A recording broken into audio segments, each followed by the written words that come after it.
ఇలాగే పోయిన సంవత్సరం ఉడుగులపేటలో చెట్ల ఉత్సవం తీసుకెళ్లారు. చివరికి చూస్తే అన్ని గంధాయి చెట్లు. సంవత్సరం జైల్లో ఉండి ఇప్పుడే బయటకు వచ్చి అనసూయమ్మ గారింట్లో సెటిల్ అయ్యాను. మళ్ళీ లోపలికి పంపించుద్రా. అన్నిటినీ చెక్ చేశాను, అవన్నీ పూర్తిగా నాటు వేపనే. మీరు దిగండి.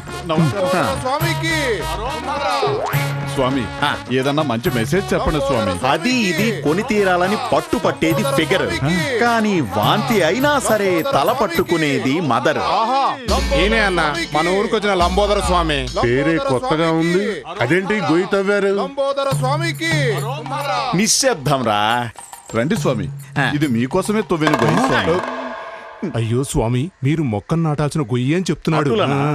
వీళ్ళు చెప్పిన చోటనే మనమెందుకు మొక్కలు నాటవలను? పిలవండి మన నీటి ఊట నీలకంఠాన్ని. చెప్పండి. ఈ ఏరియా పరిశీలించి చూశాను, ఎక్కడా నీటి ఊట లేదు, కానీ అక్కడ నీటి ఊట బాగుంది స్వామి. ఇక్కడ నాటక్కర్లేదా? స్వామి అక్కడ నాటవలయునా? అటులనే కానివ్వండి. లంబోదర స్వామికి, లంబోదర స్వామికి.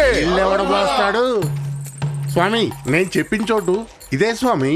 ఈ చోటన జలాది జలప్రదాయ, తీర్థాది తీర్థప్రదాయ, మొక్క ప్రదాయిని, గడ్డపార ప్రదాయ నమః. ఓం జలాయ జలప్రదాయిని, తీర్థాయ తీర్థప్రదాయిని.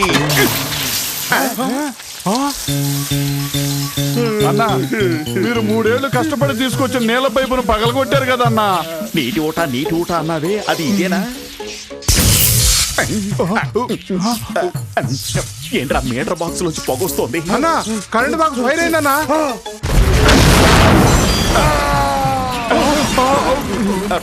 ప్రజలారా, మీ ఏరియా అంతటా కొన్ని దుష్టగ్రహాలు వీధి వీధిన తిరుగుతున్నాయి నాయనా. అయ్యో అన్నా, నేను ఒక దుష్ట కష్ట నష్ట నివారణ యోగం చేశానంటే అన్నీ సర్దుకుపోతాయి. ఏమిట్రా రక్తం వస్తోంది? మీ కపాలనే పగలగొట్టారన్నా. వచ్చే ముహూర్తంలో నేను ఈ ఏరియాకొచ్చి నేను మొక్కను నాటెదను. వెళ్ళొస్తానమ్మా. మరి నాటు వేప? వేప దీనిని విసిరిపారేసి పోదాంపా. మళ్ళీ రెండు పగలగొట్టారు. అన్నా, అంబులెన్స్ నుంచి జారిపడిన అనాథ శవంలా ఒకడు నుంచున్నాడే, వాడెవడు? అతడే మీరు రాసిన రక్త చరిత్ర. ఇంతవరకు మనం ఎన్ని హత్యలు చేశాము? 9. వీడితో కలిపి 10. Escape అయిన ఎక్కడికి వెళ్ళాలో తెలియలేదే. పరిగెత్తండ్రా. నువ్వేంటి రోజు రోజుకి చిన్నగా అయిపోతున్నావు? నేను రోజు నీళ్లు పోస్తున్నాను కదా.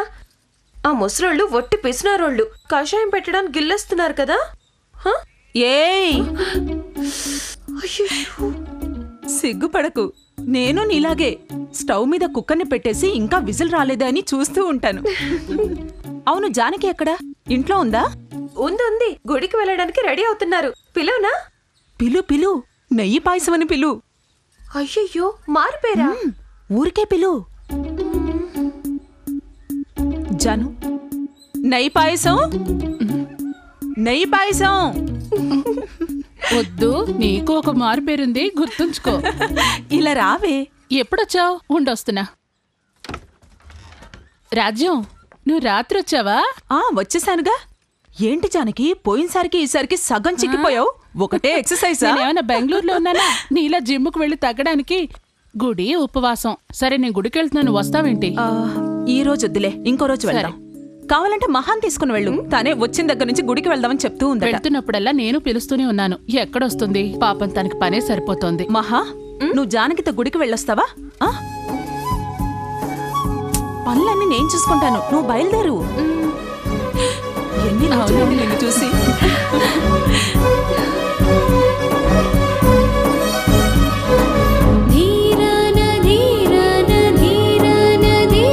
రోళ్ళ ఉన్నావు కదా.